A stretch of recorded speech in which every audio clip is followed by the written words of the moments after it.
மீனா வீட்டை விட்டு போனதிலிருந்து அவளை ரொம்பவே மிஸ் பண்ணுகிறாள் ஸ்ருதி. இதனை அடுத்து சந்திராவின் வீட்டுக்கு மீனாவை பார்ப்பதற்காக வருகிறாள். அங்கு வைத்து திரும்ப வீட்டுக்கு வர சொல்லி சில அட்வைஸ் கொடுக்கிறாள் ஸ்ருதி. அதோடு சத்யாவும் முத்து தன்னை சந்தித்து பேசியது பற்றி பேசுகிறான்.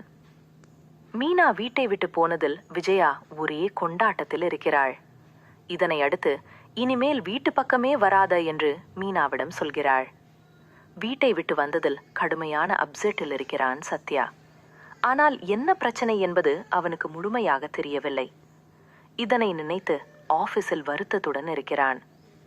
அப்போது சிந்தாமணியின் மகள் அவனிடம் என்ன பிரச்சனை என்று விசாரிக்கிறாள். இதனை அடுத்து அவளிடம் அக்காக்களை பற்றி பேசுகிறான். என்னோட மீனா அக்கா தான் வளர்த்தாங்க, இன்னொரு அக்காவையும் படிக்க வச்சாங்க என்று பெருமையாக கூறிவிட்டு தற்போது நடக்கும் பிரச்சனை பற்றியும் கூறுகிறான். உடனே சிந்தாமணியின் மகள், அவங்க கிட்ட என்ன பிரச்சனைன்னு கேட்டுட்டே இருக்காதீங்க, கொஞ்சம் டைம் கொடுங்க என்று அட்வைஸ் பண்ணுகிறாள். மீனா பூ கொடுப்பதற்காக பார்வதி வீட்டுக்கு வருகிறாள்.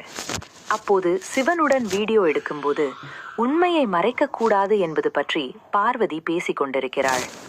அதனை கேட்டு மீனா தனக்காகவே இந்த கதை சொல்லப்படுவதை போன்று உணர்ந்து சோகமாகிறாள். அந்த சமயத்தில் விஜயா சிந்தாமணி இருவரும் அங்கு வருகின்றனர்.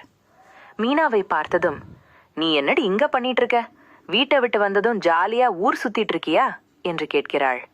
இதனை கேட்டு பார்வதி அதிர்ச்சியாகி, என்னது, மீனா வீட்டை விட்டு வந்துட்டாளா, என்னாச்சு என விசாரிக்கிறாள். உடனே விஜயா, நீ வீட்டை விட்டு போனதுதான் ரொம்ப நிம்மதியா இருக்கு, இப்படியே இரு என்கிறாள்.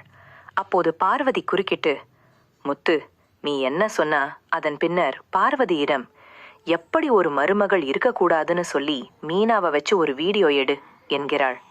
அதற்கு பார்வதி, அப்படியே ஒரு மாமியார் எப்படி இருக்கக்கூடாதுன்னு உன்னை வச்சு வீடியோ எடுக்கட்டுமா என்று கேட்டு மூக்கை உடைக்கிறாள்.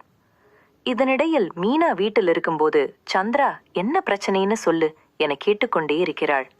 அப்போது சீதாவும் அவளை பார்க்க வருகிறாள். அதன் பின்னர் மீனாவை பார்ப்பதற்காக வரும் ஸ்ருதி, நான் உங்களை ரொம்ப மிஸ் பண்றேன் என்கிறாள். அப்போது சந்திரா அவளை தனியாக அழைத்து சென்று வீட்டில் என்ன நடந்தது என விசாரிக்கிறாள். கரெக்டாக சத்யாவும் அங்கு வந்து, மாமா என்னை பார்த்து பேசினாரு, அவர் பேசுறத பார்த்தா பெரிய பிரச்சனை மாதிரி தெரியலையே என்கிறான். சந்திரா ஸ்ருதியும் பேசிவிட்டு வந்து அவர்களும் அதையே சொல்கிறார்கள். உடனே மீனா, எல்லாரும் என்ன தப்பு சொல்றீங்களா, அவர் மேல எந்த தப்பும் இல்லைன்னு என்று கோபப்படுகிறாள். அப்போது ஸ்ருதி, நான் ரவிக்கிட்ட சண்டை போட்டு வீட்டை விட்டு போனப்ப எனக்கு அட்வைஸ் பண்ணுவாங்க, நீங்க எவ்வளவு பிரச்சனை நடந்தாலும் அதை அந்த வீட்டில் வச்சே சமாளிக்கணும், யோசிச்சு பாருங்க என கூறிவிட்டு அங்கிருந்து கிளம்புகிறாள். அதன் பின்னர் சீதா வேலை பார்க்கும் ஹாஸ்பிட்டலுக்கு சிந்தாமணி பொண்ணுக்கு உடம்பு சரியில்லை என அழைத்து வருகிறான் சத்யா. அவள் டாக்டரை பாடற்க போனது சீதா. யாரடா இது என்று விசாரிக்கிறாள். என் கம்பெனி ஓனர் என்று சொல்ல, அதோட இருக்கட்டும், உனக்கு ஓனர் ஆகிறாம பாத்துக்கோ என்கிறாள். இதனை அடுத்து என்ன நடக்கப் போவது என்ன என்பதை நாளைய சிறகடி காசை சீரியல் எபிசோடில் பார்க்கலாம்.